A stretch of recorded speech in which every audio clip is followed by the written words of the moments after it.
A Voz do Mestre, Khalil Gibran. Segunda parte, As Palavras do Mestre. Você está ouvindo o canal Eu Ouvi Aquele Livro. 1. Da vida. A vida é uma ilha num oceano de solidão. Uma ilha cujas rochas são esperanças, cujas árvores são sonhos, cujas flores são abandono e cujas fontes estão secas. Vossa vida, meus companheiros, é uma ilha separada de todas as outras ilhas e regiões. Não importa quantos são os navios que partem das costas dessa ilha para outros climas. E não importa quantas são as esquadras que tocam suas águas. Vós permaneceis uma ilha solitária, sofrendo as agonias da solidão e ansiando por felicidade. Sois desconhecidos para vossos próprios companheiros e viveis apartados de sua simpatia e entendimento. Meu irmão, eu te vi sentado em tua colina de ouro, regozijando-te de tuas riquezas, orgulho de teus tesouros e seguro de tua crença de que cada mão cheia de ouro que acumulaste é uma ponte invisível que une os desejos e pensamentos dos outros homens aos teus. Eu te vi nos olhos de minha mente, um grande conquistador liderando suas tropas, objetivando a destruição das fortalezas dos inimigos. Mas quando olhei de novo, nada vi além de um coração abandonado, entrincheirado por trás das tuas arcas de ouro, um pássaro sedento numa gaiola de ouro e com o bebedouro vazio de água. Eu te vi, meu irmão, sentado no trono da glória, e à tua volta estava teu povo clamando tua majestade e cantando louvores a teus grandes feitos, enaltecendo tua sabedoria e contemplando-te como em esperança de um profeta. E o espírito deles elevando-se em exaltação até o mais alto dos céus. E como olhasse para os teus súditos, vi em teu rosto os sinais da felicidade, do poder e do triunfo, como se fosses tu a alma dos corpos deles.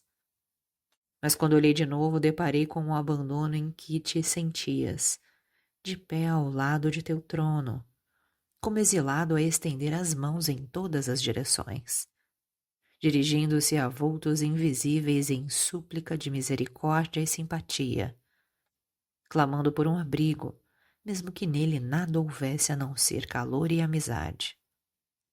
Eu te vi, meu irmão, enamorado de uma bonita mulher, com o coração estendido no altar de seu amor.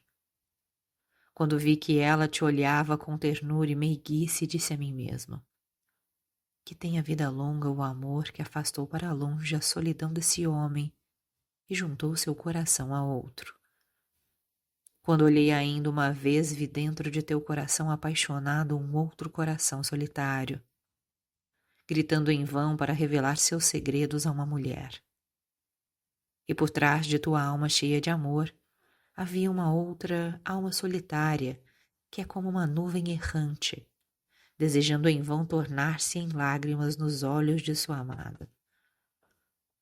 Tua vida, meu irmão, é uma habitação solitária, separada das moradas dos outros homens. É uma casa em cujo interior nenhum olhar de vizinho pode penetrar. Se ela mergulhasse na escuridão, nenhuma lâmpada vizinha poderia iluminá-la. Se estivesse vazia de provisões, os paióis de seus vizinhos não poderiam abastecê-la. Se ficasse num deserto, não poderias mudá-la para os oásis que outros homens tivessem cultivado e plantado com suas mãos. Se quedasse no topo de uma montanha, não poderias trazê-la para o vale palmilhado pelos pés de outros homens. A vida de teu espírito, meu irmão, está cercada de solidão. E não fosse por esta solidão e abandono, tu não serias tu, e eu não seria eu. Não fosse por esse abandono, a solidão, eu acreditaria, ao ouvir tua voz, ser minha voz falando, ou vendo teu rosto que eu me estava mirando no espelho. 2. Dos mártires das leis do homem. És dos que nasceram no berço da tristeza e foram criados no colo do infortúnio e na casa da opressão? Estarás mastigando uma côdea endurecida, que tens de umedecer com tuas lágrimas? Estarás bebendo da água turva à qual se misturam sangue e lágrimas? És um soldado compelido pela dura lei dos homens a abandonar mulher e filhos e a atirar-se ao campo de batalha a serviço da ambição, que seus líderes chamam erradamente de dever? És um poeta satisfeito com tuas migalhas da vida, feliz em dispor de pergaminhos e tinta, acampado em tua terra como se foras um estrangeiro e desconhecido por teus compatriotas? És um prisioneiro encarcerado em masmorra escura por alguma ofensa insignificante e condenado por aqueles que procuram reformar o homem, corrompendo-o? És como a jovem a quem Deus concedeu a beleza, mas que descaiu vítima da volúpia ordinária do rico, que a enganou e comprou seu corpo, mas não seu coração, e a abandonou ao infortúnio e a todas as dificuldades? Se és um dentre esses, és um mártir da lei dos homens. Vives na miséria e tua miserabilidade é o fruto da iniquidade do forte e da injustiça do tirano, da brutalidade do rico e do egoísmo do libidinoso e do ambicioso. Posso confortar-vos, caros desamparados, assegurando que há um grande poder por trás e além desse mundo de matéria, um poder que é todo justiça, perdão, piedade e amor. Sois como uma flor que cresce na sombra. Vem a brisa suave e espalha vossas sementes à luz do sol, por onde vos expandireis de novo em beleza. Sois como a árvore nua curvada sob a neve do inverno. A primavera virá e espalhará seus mantos de verdura sobre vós. A verdade descobrirá o véu de lágrimas que escondem vosso sorriso. Eu vos tomarei sob minha proteção, meus irmãos aflitos. Eu vos amo e desprezo vossos opressores. 3. Pensamentos e meditações. A vida nos toma e nos atira de um lugar para outro. O destino nos leva de del em del. E nós, colhidos por essas duas forças, ouvimos vozes terríveis e só vemos aquilo que se fixa como uma dificuldade ou obstáculo em nosso caminho. A beleza revela-se a nós assim que senta no trono da glória, mas nós nos aproximamos dela em nome da cobiça. Apossamo-nos de sua coroa de pureza e poluímos seu manto com as nossas más ações. O amor passa por nós, envolvido em humildade. Mas nós fugimos dele com medo, ou nos escondemos na escuridão, ou o perseguimos para fazer o mal em seu nome. Mesmo o mais sábio dentre nós curva-se ante a pesada carga do amor. Mas na verdade ele é leve como a brisa travessa do Líbano. A liberdade convida-nos para o seu banquete, onde poderemos partilhar de iguarias suculentas e de seu vinho inebriante. Mas quando nos sentamos à mesa, comemos desmesuradamente e nos empanturramos. A natureza estende-nos seus braços acolhedores e convida-nos a desfrutarmos de sua beleza. Mas tememos seu silêncio e corremos para as cidades apinhadas, onde nos acotovelamos como ovelhas que fugissem de um lobo feroz. A verdade nos chama, trazida no sorriso inocente de uma criança ou no beijo da amada. Mas batemos-lhe no rosto as portas da afeição e tratamo-la como um inimigo.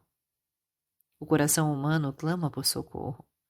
A alma humana nos implora liberdade, mas não lhes prestamos atenção aos lamentos, pois nem os ouvimos nem os entendemos. Ao homem que ouve e entende, chamamos louco e dele fugimos. Assim as noites passam e permanecemos na ignorância, e os dias nos saúdam e nos agradam, mas vivemos em constante pavor do dia e da noite. Agarramo-nos às coisas terrenas enquanto o portão do coração de Deus permanece escancarado. Pisamos o pão da vida enquanto a fome corrói nossos corações. Como a vida é boa para o homem, mas quão longe está o homem da vida. 4. Do primeiro olhar, do primeiro beijo, do casamento. Do primeiro olhar. É aquele momento em que a vida passa da sonolência para a alvorada. É a primeira chama que ilumina o íntimo mais profundo do coração. É a primeira nota mágica arrancada das cordas de prata do sentimento. É aquele momento instantâneo em que se abrem diante da alma as crônicas do tempo e se revelam aos olhos as proezas da noite e os lavores da consciência. Ele é que abre os segredos da eternidade para o futuro. É a semente lançada por Estar, deusa do amor, e espargida pelos olhos do ser amado na paisagem do amor. Depois regada e cuidada pela afeição, e finalmente colhida pela alma. O primeiro olhar vindo dos olhos do ser amado é como o espírito que se movia sobre a face das águas e deu origem ao céu e à terra, quando o Senhor sentenciou. E agora vivei. Do primeiro beijo. É o primeiro gole de néctar da vida, numa taça ofertada pela divindade. É a linha divisória entre a dúvida que engana o espírito e entristece o coração e a certeza que inunda de alegria nosso íntimo. É o começo da canção da vida e o primeiro ato do drama do homem ideal. É o vínculo que une a obscuridade do passado com a luminosidade do futuro. É a ponte entre o mutismo dos sentimentos e a sua própria melodia. É uma palavra pronunciada por 4 lábios, proclamando o coração um trono. O amor um rei e a fidelidade uma coroa. É o leve toque dos dedos delicados da brisa nos lábios da rosa, pronunciando um longo suspiro de alívio e um suave gemido.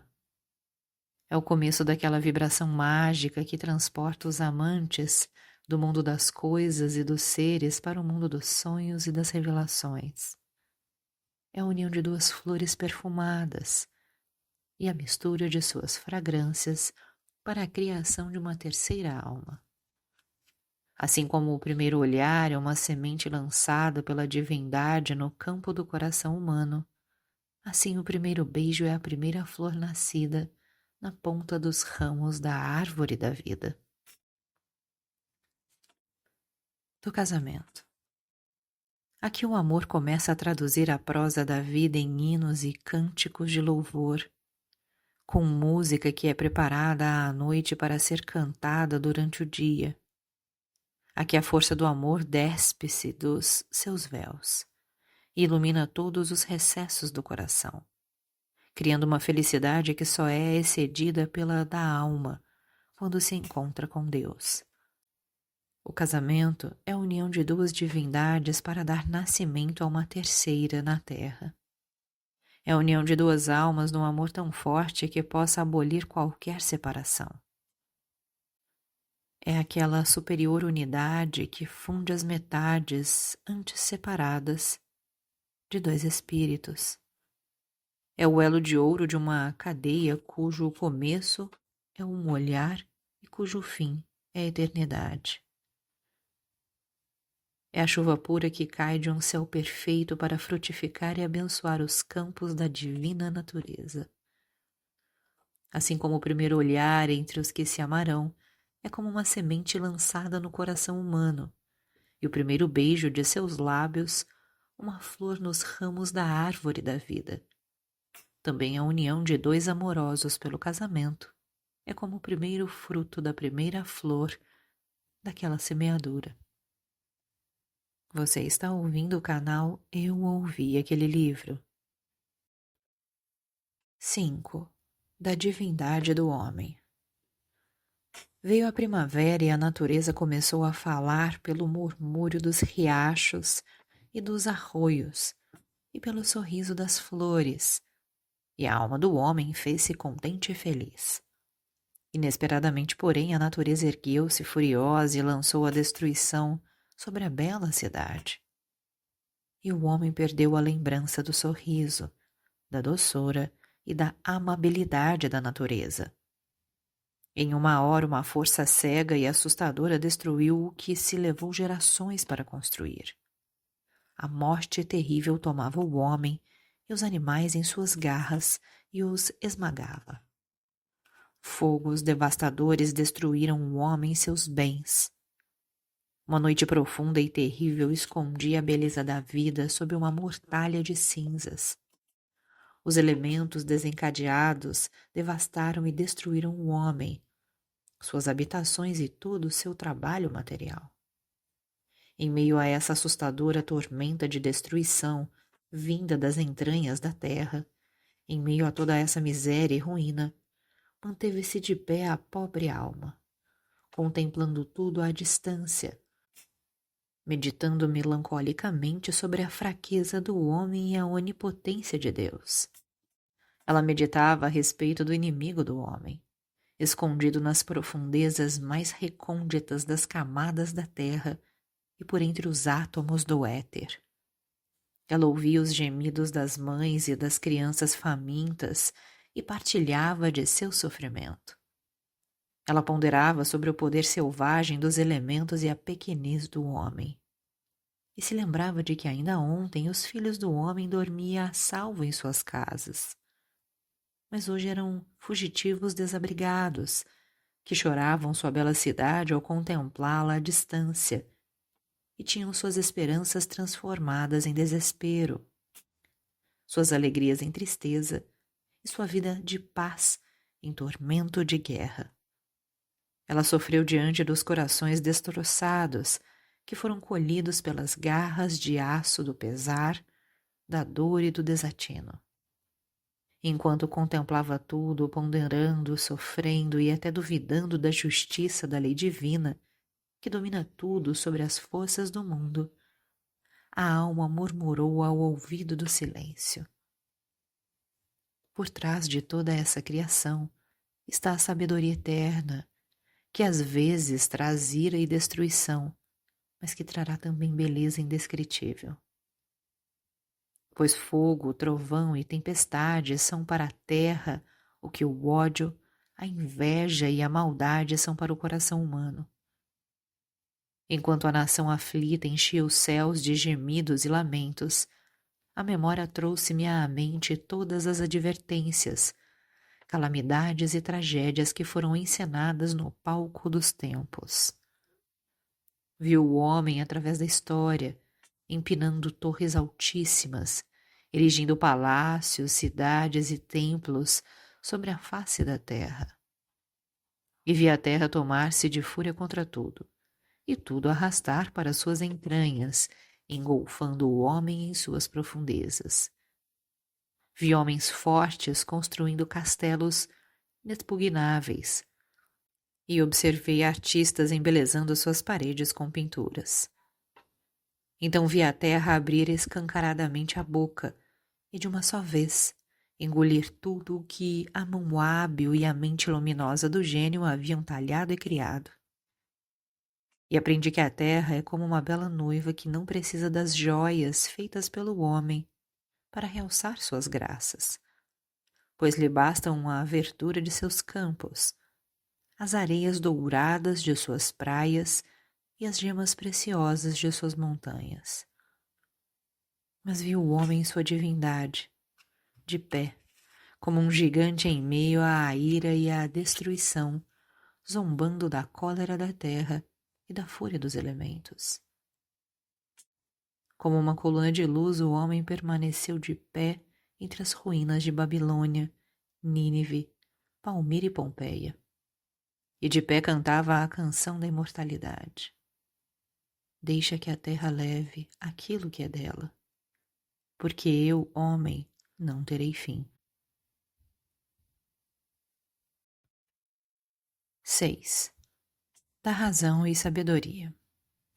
Quando a razão te fala, presta atenção ao que ela diz e te salvarás. Faze bom uso de seus preceitos e será como homem armado, pois Deus não te poderia ter dado nem melhor guia, nem melhor arma que a razão. Quando a razão fala ao mais profundo do teu íntimo, estás à prova do desejo, pois a razão é um ministro prudente, um guia leal e um sábio conselheiro.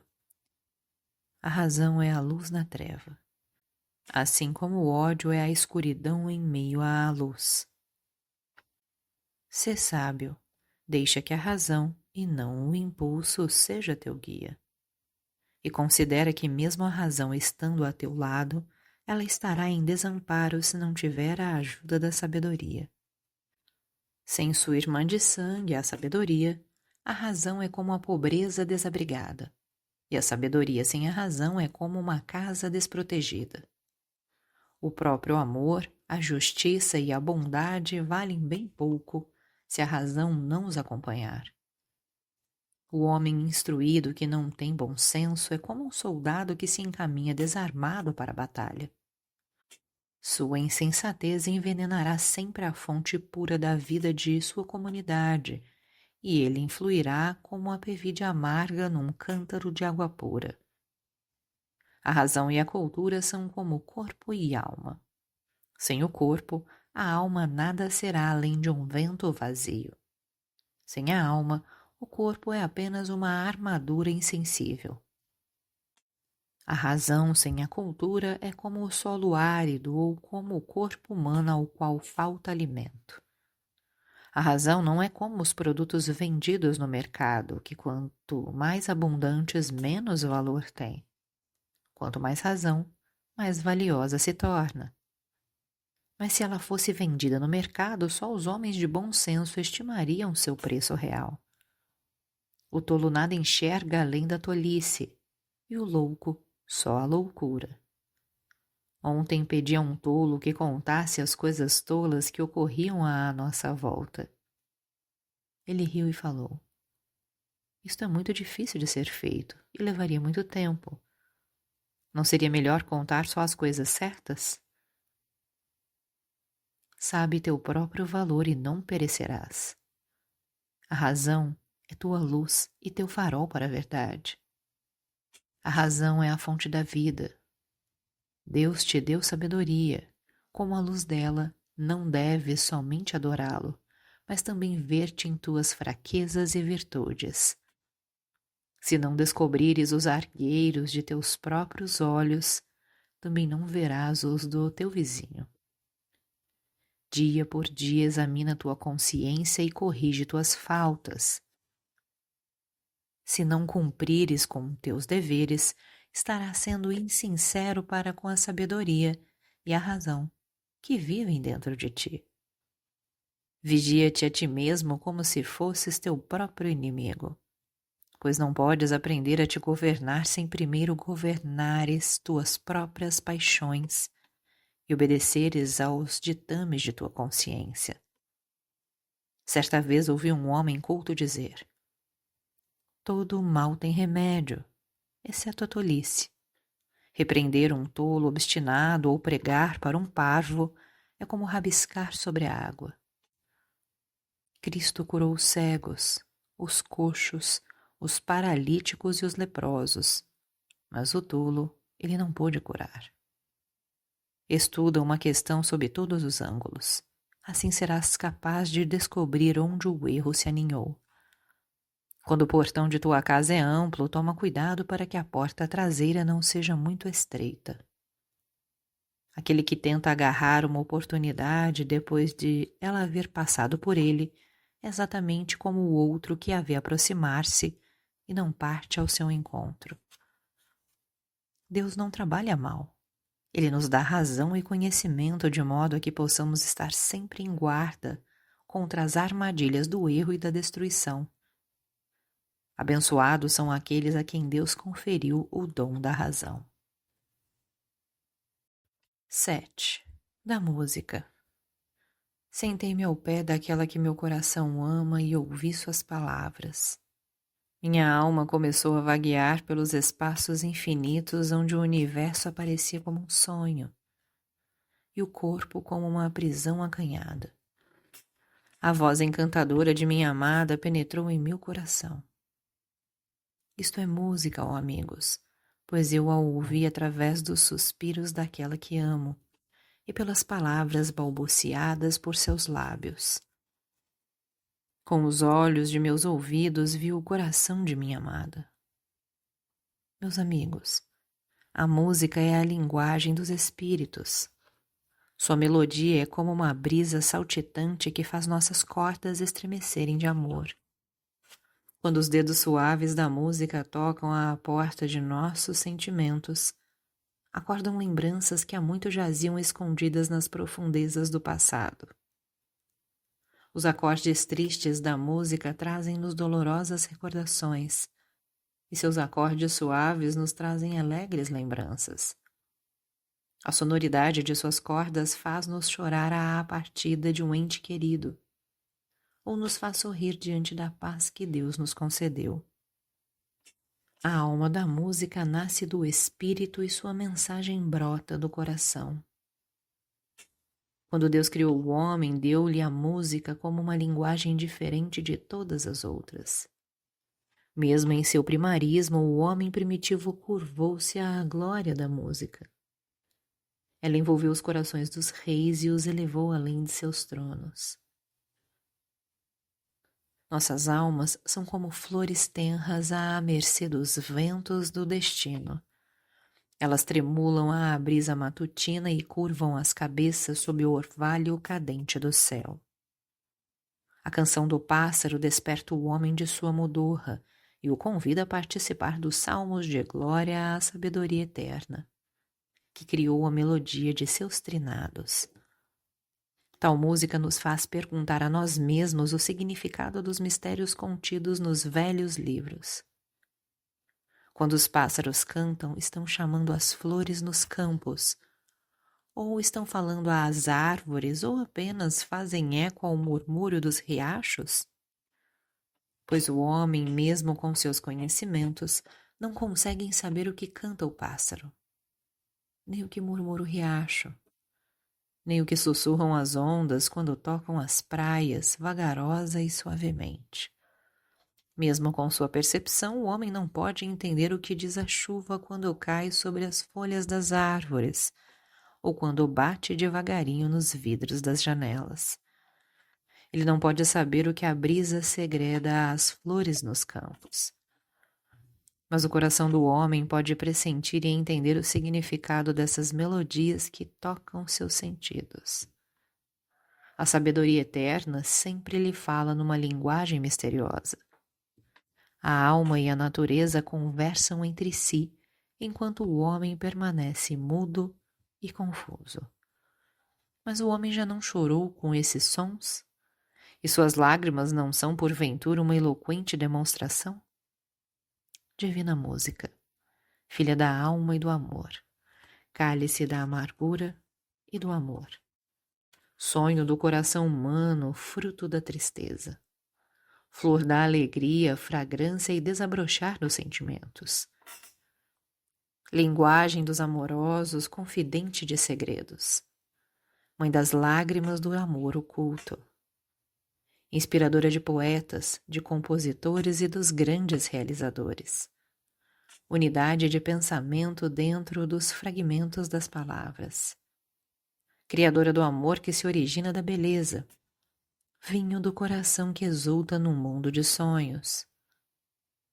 Encorajadora dos guerreiros, fortalecedora das almas. Oceano de perdão e mar de ternura. Ó música, em tuas profundezas depositamos nossos corações e almas. Tu nos ensinaste a ver com os ouvidos e a ouvir com os corações. 8. Da sabedoria.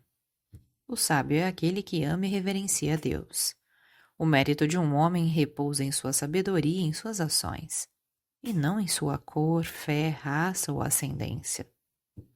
Pois lembra-te, meu amigo, o filho de um pastor que adquiriu sabedoria é de maior valia para uma nação do que o herdeiro do trono, se este for ignorante.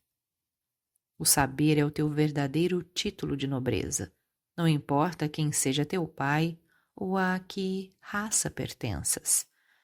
A cultura é a única riqueza que os tiranos não podem confiscar. Só a morte pode obscurecer a lâmpada da sabedoria que trazes dentro de ti. A verdadeira riqueza de uma nação não se baseia no seu ouro ou prata, mas em sua cultura e civilização e na integridade moral de seus filhos. As riquezas do espírito embelezam a imagem do homem e originam simpatia e respeito. O espírito em cada ser manifesta-se pelos olhos, pelo semblante e por todos os gestos e atitudes do corpo. Nossa aparência, nossas palavras, nossas ações nunca são maiores que nós próprios, pois a alma é nossa casa. Nossos olhos, suas janelas, e nossas palavras são suas mensageiras. A sabedoria e compreensão são companheiras fiéis da vida que nunca se mostrarão falsas a ti, pois a sabedoria é tua coroa e a compreensão a tua corte. E quando elas estão contigo, não há tesouros mais valiosos a possuir. Aquele que te entende é mais teu parente que teu próprio irmão, pois mesmo teus próprios parentes podem não te entender nem dar-te o devido valor. A amizade com o ignorante é uma tolice tão grande quanto discutir com um bêbado. O Senhor concedeu-te inteligência e conhecimentos. Não extinguas a lâmpada da graça divina, nem deixes a vela da sabedoria apagar-se na escuridão da cobiça e do erro, pois o sábio existe para com seu archote iluminar o caminho da humanidade. Lembra-te, um homem justo causa mais mal ao demônio que 1 milhão de crentes insensatos. Uma pequena cultura atuante vale infinitamente mais que uma grande cultura ociosa. Se teus conhecimentos não te ensinam o valor das coisas e não te libertam da servidão da matéria, nunca chegarás perto do trono da verdade. Se tua sabedoria não te ensina a te ergueres acima da tua fraqueza e da miséria humana e a guiares teus compatriotas pelo caminho certo, és na verdade um homem de pouco valor e assim permanecerás até o juízo final. Aprende as palavras de sabedoria pronunciadas pelos sábios e aplica-as em tua própria vida. Vive-as, mas não faças dela um vazio exibicionismo, pois aquele que repete o que não entende não é melhor que um asno carregado de livros. 9. Do amor e da igualdade. Meu pobre amigo, bastaria saber e ser exatamente a pobreza que te causa tanta infelicidade. A coisa que mais revela a sabedoria da justiça e a compreensão da vida para te conformares com tua parte? Repito, a sabedoria da justiça, aquela que o rico não procura por estar muito ocupado em acumular riqueza. E repito também, a compreensão da vida, pois o homem poderoso está muito mais preocupado em obter poder e glória do que em manter-se no caminho reto da verdade. Regozija-te então, meu pobre amigo, porque és a boca da justiça e o livro da vida. Contenta-te, pois és a fonte da virtude para os que te dominam e o pilar da integridade daqueles que te guiam. Se pudesses ver, meu triste amigo, que a desgraça que te derrotou em vida é a mesma força que ilumina teu coração e faz ascender tua alma do fosso do escárnio ao trono da admiração. Ficarias contente com tua sorte e a escancarias como um benefício para instruir-te e tornar-te sábio. Pois a vida é encadeamento formado de muitos elos diversos. A tristeza é um elo de ouro que liga a submissão do presente à prometida esperança do futuro. É o amanhecer entre o adormecimento e o despertar.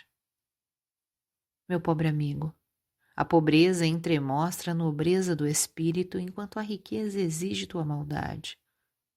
A tristeza suaviza os sentimentos, e a alegria cicatriza o coração ferido. Se a tristeza e a pobreza fossem abolidas, o espírito do homem seria uma lápide vazia sem nada escrito, exceto os sinais do egoísmo e da avareza. Lembra-te de que a divindade é a parte verdadeira do homem.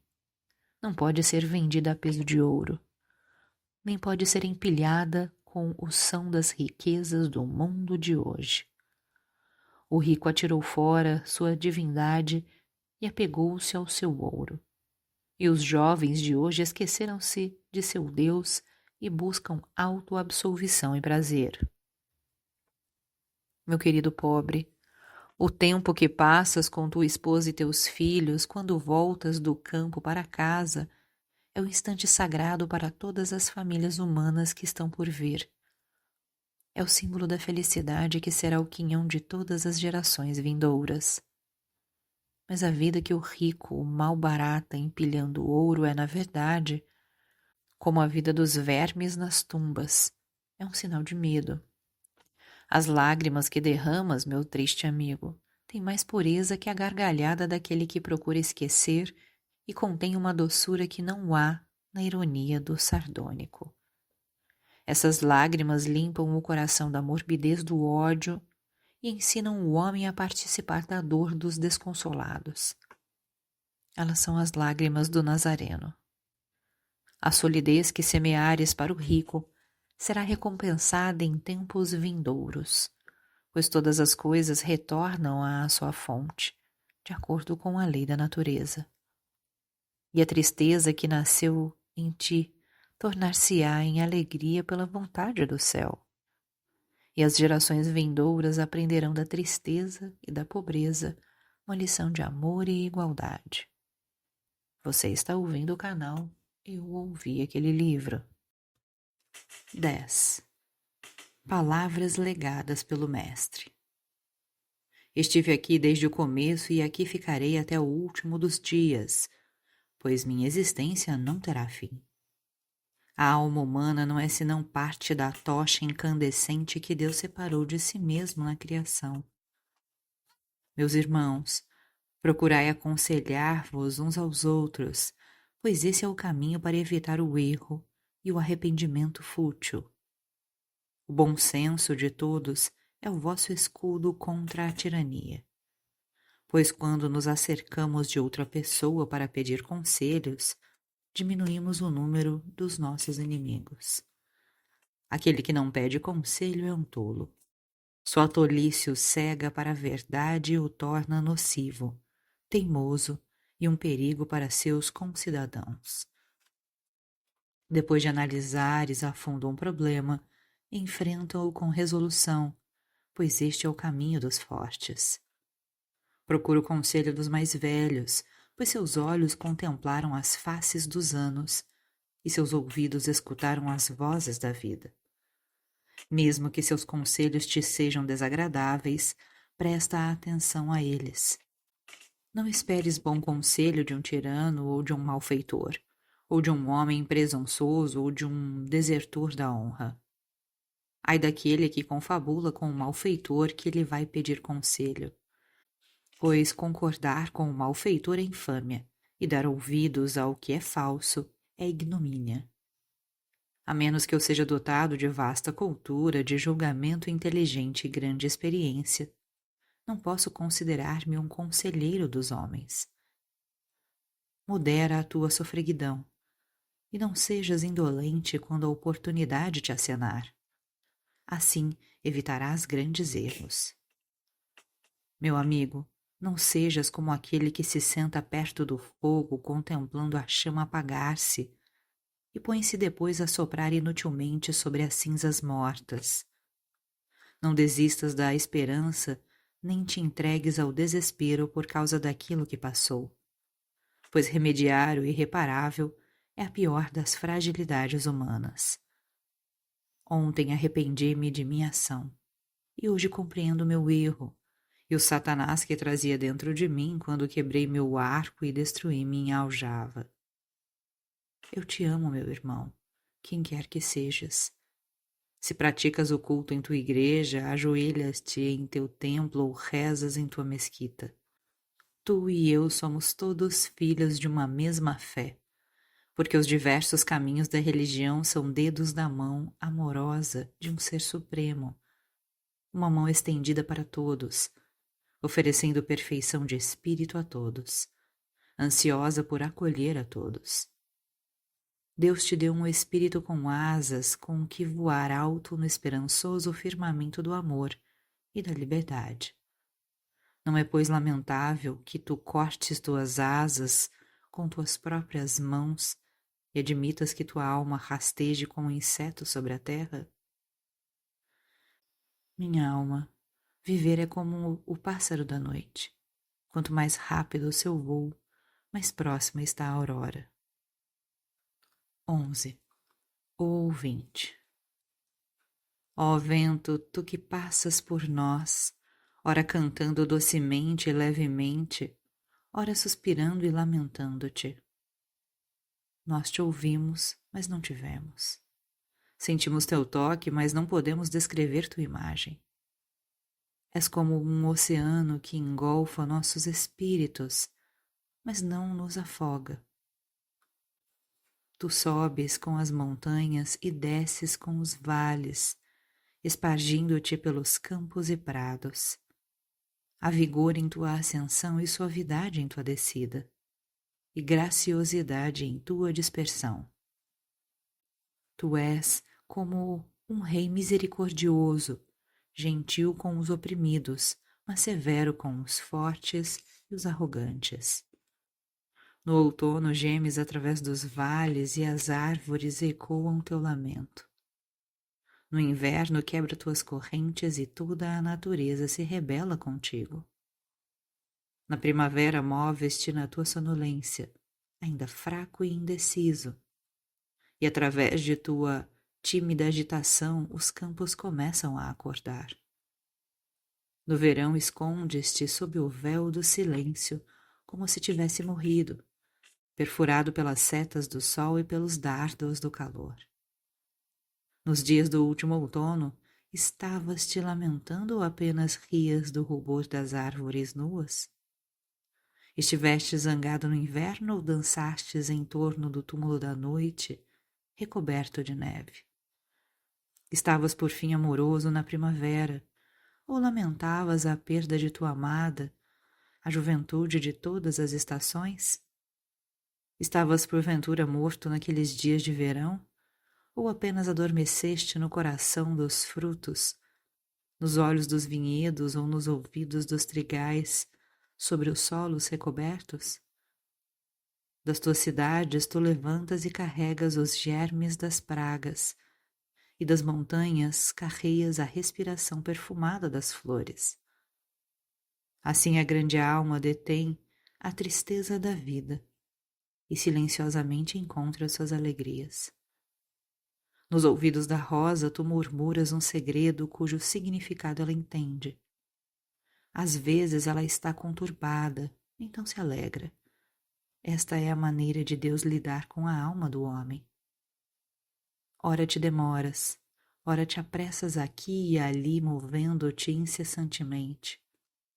Assim ocorre também com a mente do homem, que vive quando ele age e morre quando ele se torna indolente. Tu escreve tuas canções sobre a face das águas e depois as apaga. O ermo faz o poeta quando está criando. Do sul vieste tão quente quanto o amor, e do norte tão frio quanto a morte. Do leste tão leve quanto o toque da alma, e do oeste tão rude quanto o ódio e a fúria. És tão mutável quanto as idades ou és o mensageiro das notícias decisivas, vindas dos 4 pontos cardeais? Brames pelo deserto e esmagas as caravanas inocentes, pisoteando-as e queimando-as sob montanhas de areia. Serás porventura a mesma brisa vadia que se insinua ao amanhecer entre as folhas e galhos e esvoaça como um sonho sobre as conchas dos vales? onde as flores se inclinam, saudando-te, e onde a grama se curva pesadamente sob a intoxicação de teu respirar? Tu te levantas do oceano e sacodes as profundezas silenciosas dos mares com teus redemoinhos, e em tua fúria destróis navios e tripulações. Serás por acaso aquela mesmíssima brisa mansa que acaricia as tranças das crianças quando brincam em torno de tuas casas? Para onde levas nossos corações, nossos suspiros, nossas respirações, nossos sorrisos? O que fazes com as tochas esvoaçantes de nossas almas? Tu as levas para além do horizonte da vida? Tu as arrastas como as vítimas dos sacrifícios para as cavernas distantes e horríveis, a fim de destruí-las? Na noite silenciosa, os corações te revelam segredos, e ao alvorecer, os olhos se abrem ao teu toque suave. Acaso te lembras do que o coração sentiu ou do que os olhos viram? Entre tuas asas, o angustiado deixa o eco das suas canções chorosas, o órfão, os fragmentos de seu coração partido, e o oprimido, seus suspiros doloridos. Nas dobras de teu manto, o estranho deposita seu desejo, o abandonado, sua aflição, e a decaída, seu desespero. 12. Amor e juventude. Um jovem no delbar da vida sentou-se à sua escrivaninha numa casa solitária. Olhou através da janela o céu que estava salpicado de estrelas cintilantes. Mirou então a pintura de uma donzela que tinha nas mãos. Suas linhas e cores eram um trabalho de mestre. Elas se refletiam na mente do jovem e abriram-lhe os segredos do mundo e o mistério da eternidade. A gravura da jovem falou ao moço, e naquele momento seus olhos fizeram-se ouvidos e ele entendeu a linguagem dos espíritos que pairavam sobre o quarto. Seu coração tomou-se de amor ardente. As horas passaram-se assim como se fossem somente um momento de um belo sonho, ou somente um ano na vida da eternidade. Então o jovem colocou a pintura à sua frente. Pegou a pena e derramou os sentimentos de seu coração sobre o pergaminho. Amada, a grande verdade é que transcende a natureza não se comunica de um a outro por meio das palavras humanas. A verdade prefere o silêncio para transmitir seu significado para as almas amantes. Sei que o silêncio da noite é o mensageiro de maior valor entre nossas duas almas, pois a noite carrega as palavras do amor e repete os salmos de nos nossos corações. Assim como Deus fez nossas almas prisioneiras de nossos corpos, também o amor me fez um prisioneiro das palavras e da eloquência. Elas dizem, ó amada, que o amor é uma chama incandescente no coração do homem. Notei em nosso primeiro encontro que eu te conheci há muitas gerações e percebi no momento da partida que nada será tão forte que possa manter-nos separados. Meu primeiro olhar para ti não foi, na verdade, o primeiro. O momento em que nossos corações se encontraram confirmou-me a crença na eternidade e na imortalidade da alma. Naquele instante, a natureza tirou o véu de sobre aquele que se considerava sufocado. Ele revelou a sua eterna justiça. Tu te lembras do riacho diante do qual nos sentamos a nos contemplar mutuamente, amada? Sabes que teus olhos me asseguraram naquele momento que teu amor não nascera da piedade, mas da justiça? E agora posso proclamar a mim mesmo e ao mundo que as bênçãos que se originam da justiça são maiores que as que partem da caridade.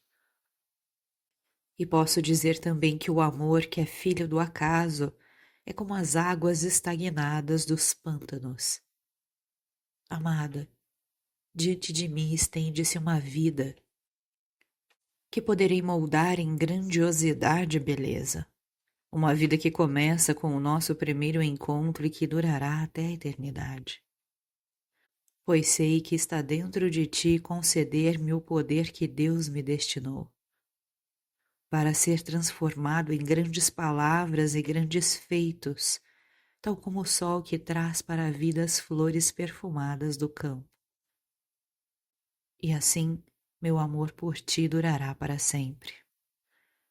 O jovem ergueu-se e caminhou vagarosa e reverentemente pelo quarto.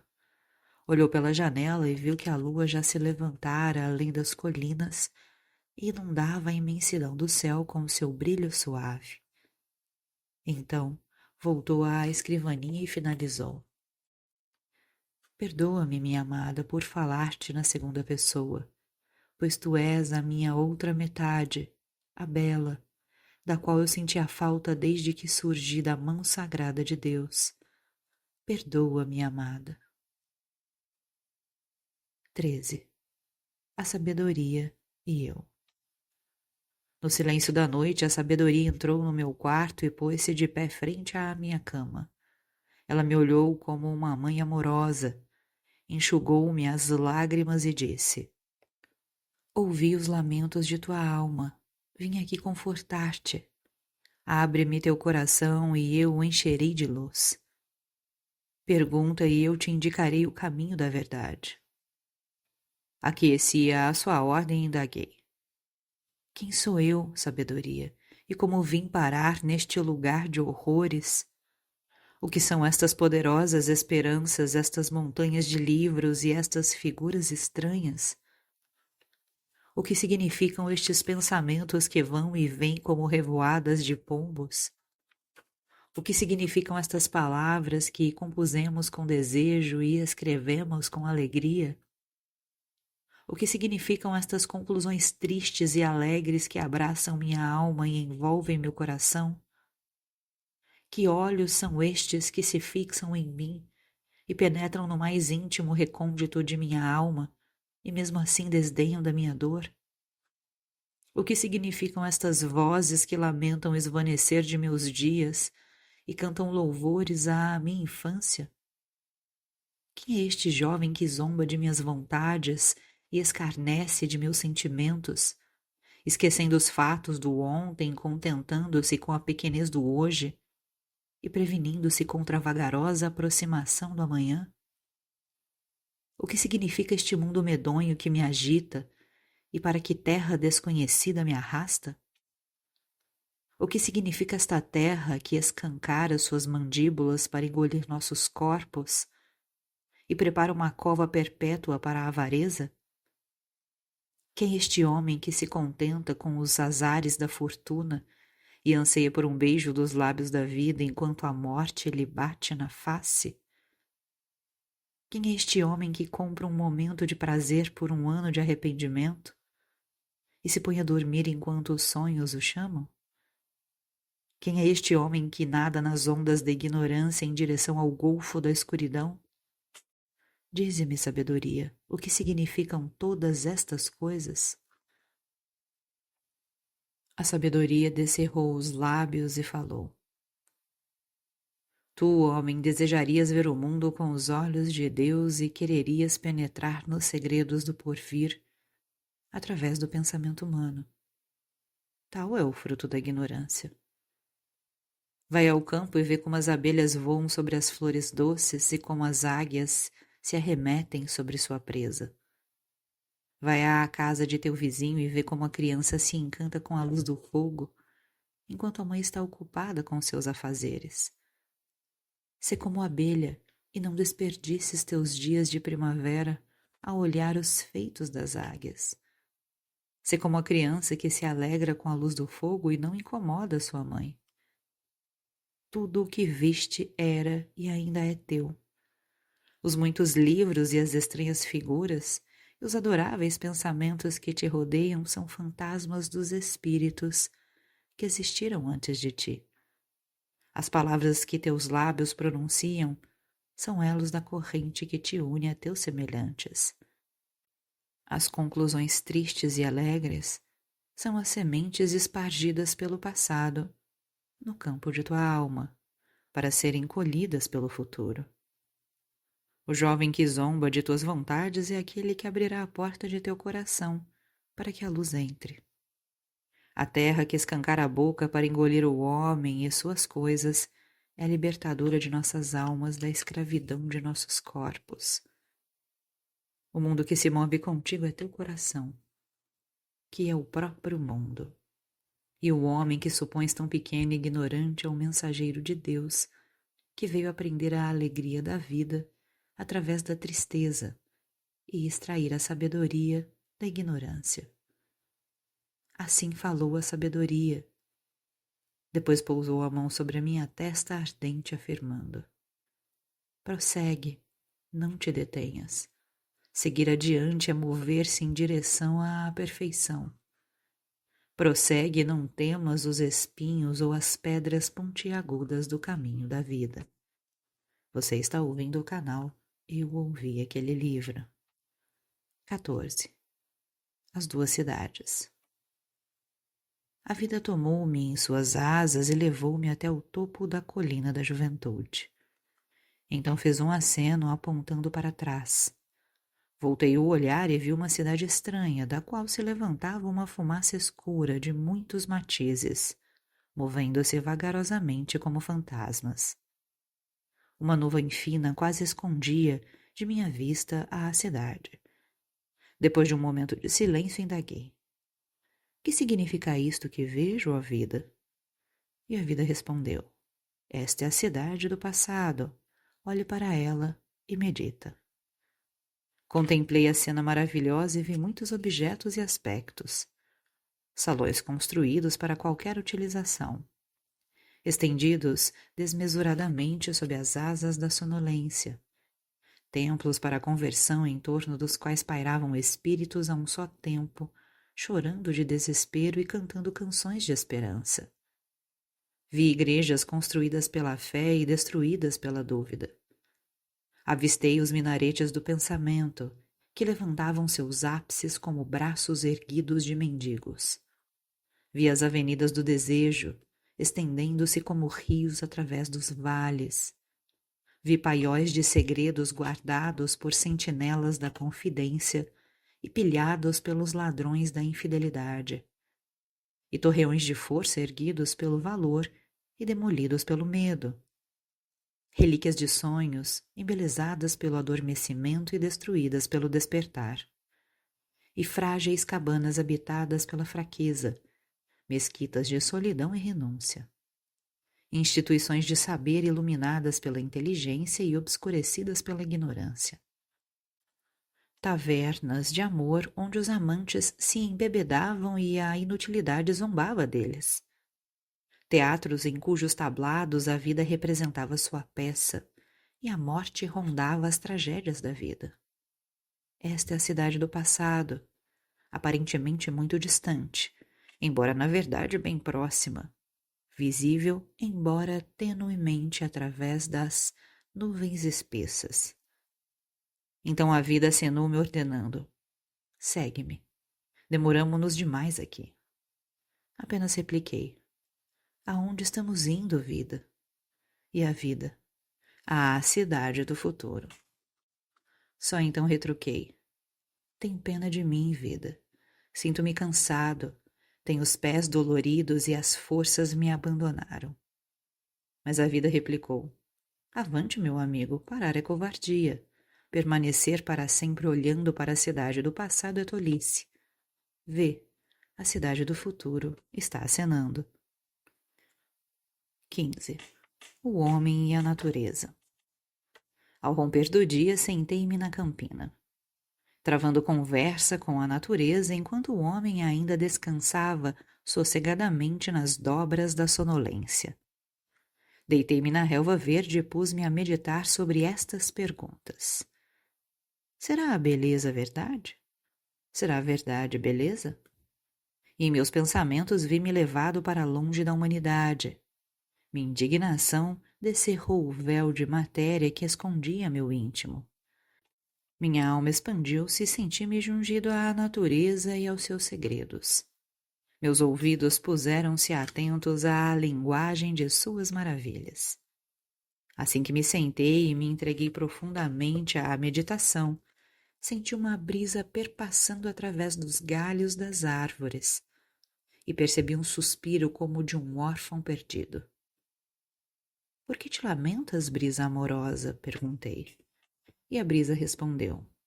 Porque vim da cidade que se escalda sob o calor do sol, e os germes das pragas e contaminações agregaram-se às minhas vestes puras. Podes culpar-me por lamentar-me? Mirei depois as faces de lágrimas coloridas das flores e ouvi seu terno lamento. E indaguei. Por que chorais, minhas flores maravilhosas? Uma delas ergueu a cabeça graciosa e murmurou. Choramos porque o homem virá e nos arrancará, e nos porá à venda nos mercados da cidade. E outra flor acrescentou. À noite, quando estivermos murchas, ele nos atirará um monte de lixo. Choramos porque a mão cruel do homem nos arranca de nossas moradas nativas. Ouvi também um regato lamentando-se como uma viúva que chorasse o filho morto, e o interroguei. Por que choras, meu límpido regato? E o regato retrucou. Porque sou compelido a ir à cidade, onde o homem me despreza e me rejeita pelas bebidas fortes, e faz de mim carregador de seu lixo, polui minha pureza e transforma minha serventia em imundície. Escutei ainda os pássaros soluçando e os interpelei. Por que chorais, meus belos pássaros? E um deles voou para perto, pousou na ponta de um ramo e justificou. Daqui a pouco os filhos de Adão virão a este campo com suas armas destruidoras e desencadearão uma guerra contra nós, como se fôssemos seus inimigos mortais. Agora estamos nos despedindo uns dos outros, pois não sabemos quais de nós escaparão à fúria do homem. A morte nos segue, aonde quer que vamos. Então o sol já se levantava por trás dos picos das montanhas e coloria os topos das árvores com auréolas douradas. Contemplei tão grande beleza e perguntei, por que o homem deve destruir o que a natureza construiu? 16. A feiticeira. A mulher que meu coração amou sentou-se ontem neste quarto solitário e descansou seu corpo adorável sobre esta cama de veludo. Nestas taças de cristal ela sorveu o vinho envelhecido. Este é um sonho de ontem, pois a mulher que meu coração amou foi-se para um lugar distante, a terra do esquecimento e do vazio. A impressão de seus dedos ainda está em meu espelho, e a fragrância de sua respiração ainda se encontra nas dobras de minhas vestes, e o eco de sua doce voz pode ser ouvido neste quarto. Mas a mulher que meu coração amou foi-se para um lugar distante chamado Vale do Exílio e do Olvido. Sobre minha cama pende um retrato dessa mulher. As cartas de amor que ela me escreveu eu as guardei num escrínio de prata, incrustado de esmeralda e coral. E todas essas coisas ficarão comigo até amanhã, quando o vento os atirará para longe, para o esquecimento, onde reina apenas o mudo silêncio. A mulher que amei é como a mulher a quem entregastes os vossos corações. Ela é estranhamente bonita, como se tivesse sido cinzelada por um deus. É tão mansa quanto o pombo, tão astuciosa quanto a serpente, tão graciosamente orgulhosa quanto o pavão, tão feroz quanto o lobo, tão adorável quanto o cisne branco e tão terrificante quanto a noite escura. Ela se compõe de um punhado de terra e de uma jarra cheia de espuma do mar. Conheço essa mulher desde a infância. Eu a segui pelos prados e toquei no debrum de suas vestes quando ela caminhava pelas ruas da cidade. Conheço-a desde os dias da minha mocidade e tenho visto a sombra de seu rosto nas páginas dos livros que li. Ouvi muitas vezes sua voz celestial nos murmúrios do ribeiro. A ela expus os pesares de meu coração, e os segredos de minha alma. A mulher que meu coração amou foi-se para um lugar desolado, frio e distante, a terra do esquecimento e do vazio. A mulher que meu coração amou chama-se vida. Ela é bonita e atrai a si todos os corações. Ela toma nossas existências em penhor e sepulta nossos desejos em promessas. A vida é uma mulher que se banha nas lágrimas de seus amantes e se unta com o sangue de suas vítimas. Seu vestuário são os dias brancos forrados pela escuridão das noites. Ela toma o coração do homem para amante, mas nega-se em casamento. A vida é uma feiticeira que nos seduz com sua beleza, mas aquele que conhece seus ardis fugirá de seus encantos. 17. Juventude e esperança. A juventude caminhava à minha frente e eu a seguia até chegarmos a um vergel distante. Lá ela parou e contemplou as nuvens que se adelgaçavam no horizonte como um rebanho de carneiros.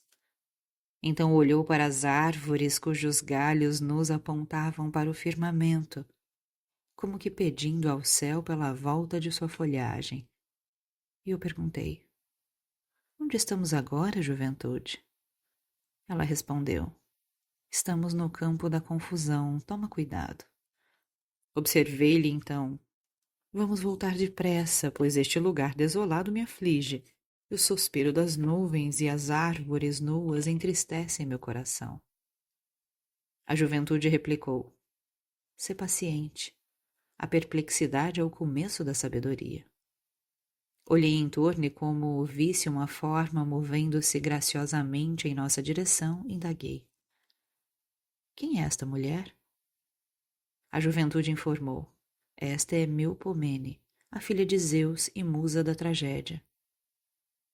Ó juventude feliz, exclamei, que deseja a tragédia de mim enquanto estás a meu lado?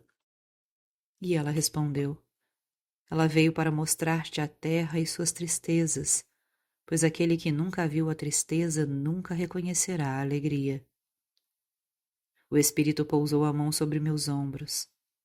Quando a retirou, a juventude tinha ido embora e eu estava sozinho, despido de minhas vestes da terra. Gritei então: ó filha de Zeus, onde está a juventude?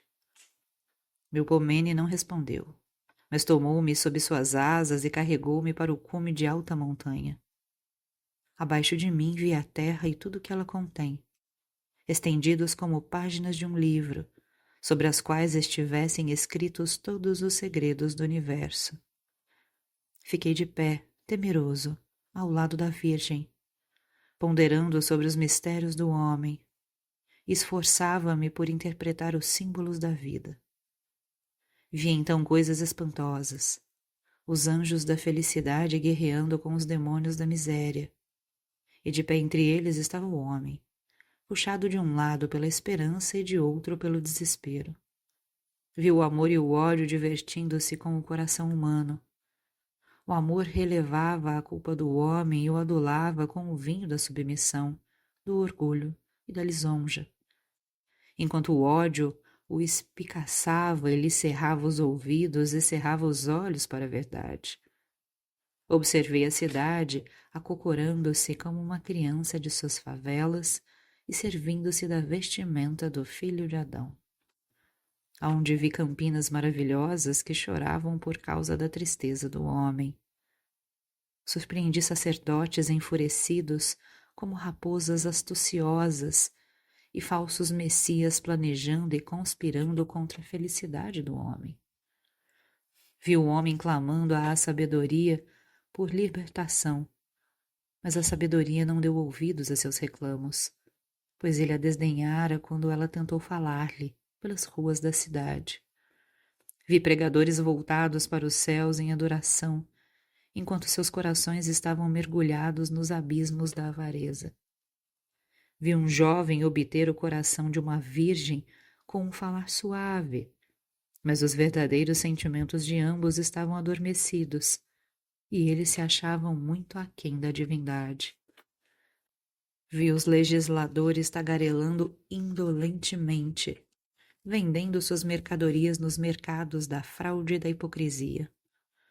Vi médicos brincando com as almas dos simples e dos crédulos. Vi o ignorante sentado com o sábio. Ele exaltava o passado comum como um trono da glória. O presente de ambos, ele o enfeitava com a roupagem da fartura e antevia um leito de luxúria para o futuro. Vi pobres miseráveis lançando sementes e os fortes obtendo as colheitas, e a opressão, mistificada em lei, montava guarda. Vi os ladrões da ignorância assaltando os tesouros da sabedoria, enquanto as sentinelas da luz jaziam mergulhadas no sono profundo do ócio. Vi dois amorosos, mas a mulher era como um alaúde nas mãos de um homem que não o sabe tocar e só conhece os sons ásperos. Observei as forças da sabedoria cercando a cidade do privilégio hereditário. Mas elas eram em pequeno número e logo foram dispersadas. E vi a liberdade caminhando sozinha, batendo às portas, pedindo abrigo, mas ninguém atendia às suas súplicas. Então vi a liberalidade marchando suntuosamente e a multidão aclamando-a como se fora a liberdade. Vi a religião enterrada nos livros e a descrença tomando seu lugar. Eu vi o homem usando o manto da paciência como um abrigo para a covardia e chamando a indolência de tolerância e o medo de cortesia. Vi um intruso sentado à mesa da sabedoria, paurando levianamente, mas os convivas permaneciam silenciosos. Vi ouro nas mãos dos perdulários como um instrumento para fazer o mal, e nas mãos dos miseráveis como isca para o ódio. Mas nas mãos dos sábios não vi ouro nenhum. Quando testemunhei todas essas coisas, gritei de dor. Ó filha de Zeus, isto é que é a terra? Isto é o homem? Numa voz suave e angustiada, ela replicou: o que vês é o caminho da alma, e ele está pavimentado com pedras pontiagudas e atapeado de espinhos. Isto é apenas a sombra do homem. Isto é a noite. Mas espera, amanhã logo estará aqui. Então ela pousou a mão suave sobre meus olhos e quando a retirou, vê, lá estava a juventude caminhando silenciosamente a meu lado, e adiante de nós, abrindo o caminho, marchava a esperança. 18. Ressurreição. Ontem, minha amada, eu estava quase só no mundo e minha solidão era quase tão cruel quanto a morte. Eu era como uma flor que cresce à sombra de enorme rocha, de cuja existência a vida nada sabe e que nada sabe da vida tampouco. Mas hoje minha alma acordou e notei-me de pé a meu lado. Ergui-me e regozijei-me. Então ajoelhei-me em reverência e pus-me a adorar-te. Ontem o contato da brisa travessa pareceu-me áspero, minha amada, e os raios de sol pareceram-me fracos. Uma neblina escondia a face da terra, e as ondas do oceano ribombavam como numa tempestade. Olhei em torno e nada vi, além de meu eu sofredor que permanecia de pé a meu lado, enquanto os fantasmas da escuridão caíam e levantavam-se em torno de mim, como abutres vorazes. Mas hoje a natureza está banhada de luz, e as ondas que rugiam estão calmas e os nevoeiros se dispersaram. Para onde quer que olhe, vejo os segredos da vida estendidos e decifrados diante de mim. Ontem eu era uma palavra muda no coração da noite. Hoje sou uma canção nos lábios do tempo. E tudo isso passou-se num momento e foi moldado por um olhar, uma palavra, um suspiro e um beijo. Aquele momento, minha amada, combinou a antiga boa vontade da minha alma com as esperanças de meu coração para o futuro. Foi como uma rosa branca que desabrochasse das profundezas da terra para a luz do dia. Aquele momento foi para a minha vida o que o nascimento de Cristo foi para o suceder das gerações, pois veio repleto de amor e bondade. Ele transformou a escuridão em luminosidade, a tristeza em alegria e o desespero em euforia. Amada, os fogos do amor descem do céu sob muitas formas e modos, mas o cunho que deixam no mundo é o mesmo. A tênue chama que ilumina o coração humano é como uma tocha deslumbrante que surge do céu para iluminar os caminhos da humanidade. Pois numa alma estão contidos a esperança e os sentimentos de toda a humanidade. Os judeus, minha amada, esperaram a vinda de um Messias que lhes fora prometido e que os deveria arrancar da escravidão. E a grande alma do mundo pressentiu que a adoração de Júpiter e Minerva não mais lhes satisfazia, pois os corações sedentos dos homens não podiam mais saciar-se com aquele vinho. Em Roma, os homens discutiam a divindade de Apolo, um deus sem piedade, e a beleza de Vênus, já em decadência.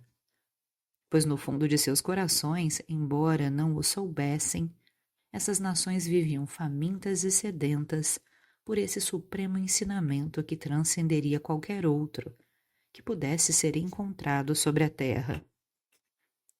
Eles ansiavam pela libertação do espírito que ensinaria o homem a confraternizar-se com seu vizinho, por ambos disporem da luz do sol e pela maravilha de estarem vivendo. Pois é esta ansiada liberdade que aproxima o homem do sobrenatural, do qual pode acercar-se sem medo ou vergonha. Tudo isso teve seu lugar há 2000 anos, minha querida, quando os desejos do coração se circunscreviam às coisas visíveis, cheias de pavor de se aproximarem do Espírito Eterno. Enquanto Pan, deus das florestas, enchia de terror os corações dos pastores, e Baal, deus do sol, esmagava pelas mãos cruéis dos sacerdotes as almas dos pobres e dos humildes. E numa noite, numa hora, num pequeno espaço de tempo, os lábios do Espírito se entreabriram e falaram a palavra sagrada, vida, que se encarnou numa criança que jazia adormecida no regaço de uma virgem, num estábulo onde pastores que haviam acolhido seus rebanhos contra o assalto noturno das bestas selvagens. Olhavam maravilhados aquela criança humilde, adormecida na manjedoura.